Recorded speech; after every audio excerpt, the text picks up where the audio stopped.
Good morning students, myself Shan Patel. Today we are going to start part 1 of chapter number 1, crop production and management.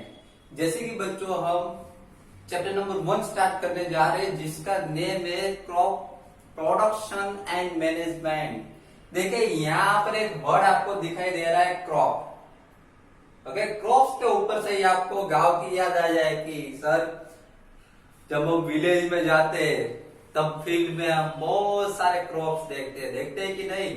Okay, जो गांव में जाते होंगे उनको पता होगा कि गांव में जब भी हम गांव में जाते, विलेज में जाते, तब वहां पे हम फील्ड में जाते, हम खेत में जाते तो उसमें बहुत सारे क्रॉप्स होते हैं अलग अलग टाइप के, है ना। तो क्रॉप्स आपने देखा होगा। तो आज इस चैप्टर में चैप्टर नंबर 1 में क्रॉप प्रोडक्शन, क्रॉप जो है उसका प्रोडक्शन किस तरीके से किया जाता है और उसको मैनेजमेंट किस तरीके से किया जाता है उसके बारे में आज समझने वाले। Okay, see here crops. You have learn that all living organisms require food. देखिए ये तो आप ऑलरेडी लर्न कर चुके हैं। आप अभी स्टैंडर्ड 8 में आ चुके हो, स्टैंडर्ड 5 में, 6 में, 7 में, इन सब में आप पढ़ चुके हो कि सभी लिविंग ऑर्गेनिजम्स जो होते हैं उसको जिंदा रहने के लिए फूड नेसेसरी है कि नहीं। फूड तो खाना ही पड़ेगा ना। फूड नहीं खाएंगे तो जिंदा नहीं रह सकते, है कि नहीं। ओके, एक दिन भी ना खाए तो जबरदस्त भूख लगती है कि नहीं। तो फूड तो हमारे नेसेसरी है, तो फूड तो खाना ही पड़ेगा। Then plants can make their food themselves. देखिए यहाँ पर ऐसा बताया गया है कि प्लांट जो है वो अपना फूड खुद बनाते हैं।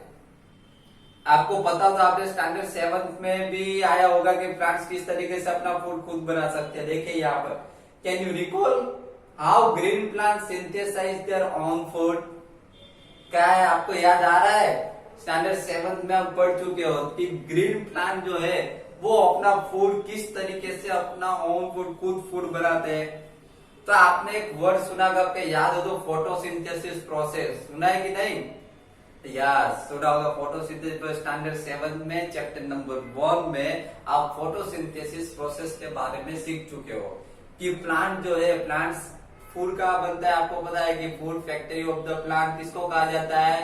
यस, लीव्स को food factory of the plants कहा जाता है। मींस लीव्स जो होते हैं वहां पे फूड बनता है। वो फोटोसिंथेसिस के प्रोसेस, जैसे कि वो देखिए फोटोसिंथेसिस के प्रोसेस जो होते हैं वो किस तरीके से होती है वो मैं आपको समझा रहा हूँ।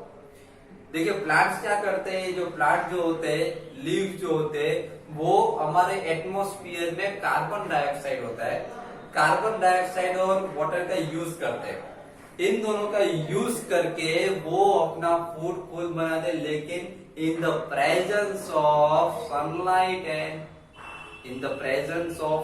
and chlorophyll प्रेजेंट होना चाहिए, सनलाइट प्रेजेंट होनी चाहिए, तभी अपना वो फूड खुद बना सकता है। ओके, अभी यहाँ पे एक वर्ड सुना आपने क्लोरोफिल। तो मैं आपको ये बता दूं कि आपके अराउंड जो प्लांट्स दिखते हैं, हम जो प्लांट्स देखते हैं मोस्ट ऑफली वो ग्रीन कलर के होते हैं कि नहीं। मोस्ट ऑफली प्लांट्स ग्रीन कलर के होते हैं। आपको पता है वो मोस्ट ऑफ प्लांट्स के लीव्स जो ग्रीन कलर के क्यों होते हैं? यस, वो ग्रीन कलर के क्लोरोफिल उसके अंदर प्रेजेंट होता है। लीव्स के अंदर क्लोरोफिल प्रेजेंट होता है। उसी की वजह से मोस्ट ऑफ प्लांट्स के जो लीव्स जो होते हैं वो ग्रीन कलर के होते हैं। तो समझ लेने का कि अगर आपको कोई भी प्लांट्स के लीव्स ग्रीन कलर के दिखे तो समझ लेने का उसके अंदर क्लोरोफिल प्रेजेंट है। Clear? Okay, now animals including humans cannot make their own food. So where do animals get their food from? देखो बच्चों यहाँ पर ऐसा बताया गया है कि एनिमल्स इंक्लूडिंग ह्यूमन से, एनिमल से वो अपना फूड खुद नहीं बना सकते। अब आपको यहाँ पर क्वेश्चन हो कि सर एनिमल्स तो चलो समझे कि अपना फूड खुद नहीं बना सकते, लेकिन अब तो अपना फूड खुद बनाते हैं घर पे, है ना। आपके माइंड में ऐसा क्वेश्चन अराइज हो कि मम्मी तो अपना फूड खुद बनाती है ना, हम तो अपना फूड खुद बनाते हैं घर पे। तो ये बनाने की बात नहीं रही, फूड मीन्स इसमें ये बात हो रही है कि प्लांट जो अपना फूड खुद बना दे, इसका मतलब कि प्लांट जो है उस पे क्रॉप्स ग्रो होता है, क्रॉप्स ग्रो होता है, समझ में आ रहा है। तो उसकी बात हो रही है कि वो अपना फूड, फील्ड में जो प्लांट्स ग्रो होते हैं वो अपना फूड खुद बनाते हैं। हम किसके ऊपर डिपेंड रहते हैं? हम खुद नहीं बनाते अपना फूड। ये व्हीट है बराबर, ये जो सब्जी हमको मिलता है, जो क्रॉप्स मिलते हैं वो हम खुद नहीं बनाते, वो हम क्रॉप्स ग्रो होता है, वो क्रॉप्स हम लेते हैं और बाद में अपना फूड बना सकते हैं। समझ में आ रहा है? क्रॉप्स ग्रो होता है, हम क्रॉप्स लेते हैं, ओके, व्हीट लेते, ग्राम्स लेते, ये सब फूड हम लेते हैं, वो ग्रो होता है प्लांट, तो प्लांट्स के पास से हम ये फूड लेते हैं। समझ में आ रहा है? प्लांट्स को ग्रो करता है और प्लांट के पास से हम लेते हैं, मीन्स अपना फूड हम खुद नहीं बनाते। क्लियर? तो यहाँ पर ये बात हो रही है कि animals including humans can not make their own food, so where do animals get their food from? ये अपना फूड खुद नहीं बना सकते हैं, तो इनको फूड कहां से मिलेगा? कहां से मिलेगा? तो फील्ड में से, खेत में से, जहां पर क्रॉप्स ग्रो होता है वहां से मिलेगा ना, है ना। Now but first of all why do we have to eat food? लेकिन देखिए यहाँ पर फर्स्ट क्वेश्चन ये अराइज हो रहा है कि why do we have to eat food? हमें फूड खाने की जरूरत क्यों पड़ती है? अगर हम फूड ना खाए तो नहीं चलता, नहीं चलता ना। हमें फूड खाने की जरूरत क्यों पड़ती है? हमें फूड की जरूरत क्यों पड़ती है उसके बारे में समझे। You already know that energy from the food is utilized by organisms for carrying out their various body functions such as digestion, respiration and excretion। देखिए यहाँ पर एक क्वेश्चन जो अब अराइज हुआ है यहाँ पर कि फूड की जरूरत हमें क्यों पड़ती है, फूड हम क्यों खाते हैं। तो आप सबको पता है कि एनर्जी के लिए फूड हम ईटिंग करते हैं, वो फूड ईटिंग की वजह से हमको एनर्जी मिलती है, हम वर्क कर पाते, हम कोई भी वर्क कर पाते। जैसे कि अभी मैं बोल रहा हूँ, समझ लो, है ना, अभी मैं बोल रहा हूँ, आपको एक्सप्लेन कर रहा हूँ, तो मेरे में एनर्जी है, मेरे में एनर्जी है, इसकी वजह से मैं आपको एक्सप्लेन कर रहा हूँ, इसकी वजह से मैं आपको ये चैप्टर जो है मैं समझा पा रहा हूँ। क्लियर? तो ये एनर्जी कहाँ से आई? तो मैंने फूड ईटिंग किया है, मैंने फूड ईटिंग किया होगा, उसके अंदर से मेरे में एनर्जी आई होगी। मैं ईटिंग करता हूँ, इसकी वजह से मेरे अंदर एनर्जी रहती है। समझ में आ रहा है?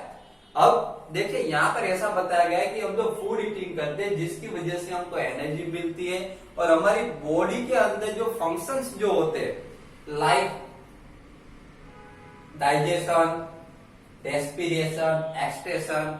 डाइजेशन का मतलब होता है कि हम जो फूड ईटिंग करते हैं वो डाइजेस्ट होता है, जो पचता है उसको डाइजेशन कहा जाता है। देन रेस्पिरेशन, रेस्पिरेशन मीन्स हम जो ब्रीथिंग करते हैं, इनहेलेशन, एक्सहेलेशन, इनहेलेशन, एक्सहेलेशन, मतलब जो ब्रीथिंग जो करते हैं उसको रेस्पिरेशन कहा जाता है। एंड एक्सक्रेशन, एक्सक्रेशन का मतलब होता है कि हमारी बॉडी में जो वेस्ट प्रोडक्ट जो बनती है, हमारी बॉडी में जो वेस्ट प्रोडक्ट जो बनती है, वो जो रिमूव जो होती है वेस्ट प्रोडक्ट, उसको कहा जाता है excretion. Clear?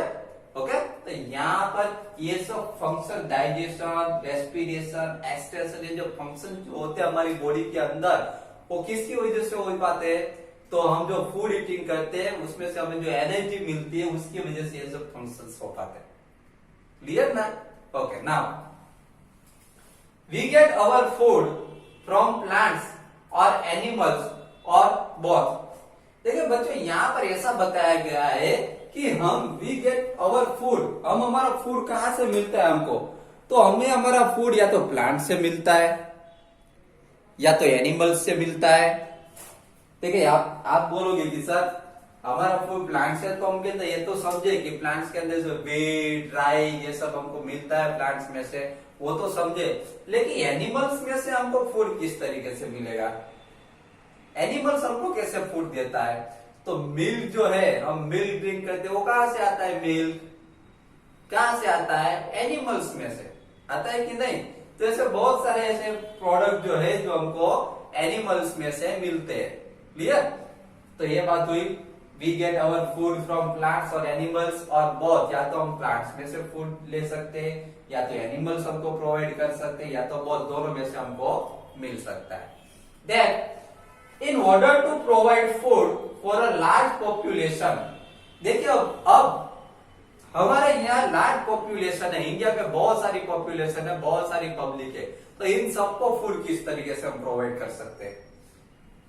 In order to provide food for a large population, regular production, proper management and distribution is necessary. ये पॉपुलेशन हमारे इंडिया में बहुत सारी है, तो इन सबको अगर फूड प्रोवाइड करना हो तो उसके लिए क्या होना चाहिए? एक तो रेगुलर प्रोडक्शन होना चाहिए, क्रॉप्स ग्रो होना चाहिए, प्रॉपर मैनेजमेंट होना चाहिए क्रॉप्स ग्रो करने का, एंड डिस्ट्रीब्यूशन इज नेसेसरी। अब क्रॉप्स ग्रो हो जाता है, बाद में डिस्ट्रीब्यूशन किस तरीके से किया जाता है, ये सब इंपॉर्टेंट है। ओके, नाउ एग्रीकल्चर प्रैक्टिस जो है वो किस तरीके से, कहां से स्टार्ट होती है? सबसे पहले तो हम क्रॉप की डिफाइन देखें, डिफाइन ऑफ क्रॉप। ये चैप्टर का name crop production and management है, तो सबसे पहले हम क्रॉप के बारे में डिस्कस करते हैं। Okay, see here, when plants of the same kind are cultivated at one place on a large scale, it is called a crop. देखिए बच्चों, यहाँ पर क्रॉप की डिफाइन दी है कि when the plants of the same kind are cultivated the one place, एक ही place में large scale में प्लांट्स ग्रो किए गए, एक ही क्रॉप्स ग्रो किए गए हो, ओके, एक ही प्लांट्स ग्रो किए गए हो, it is called a crop, तो उसको क्रॉप कहा जाता है।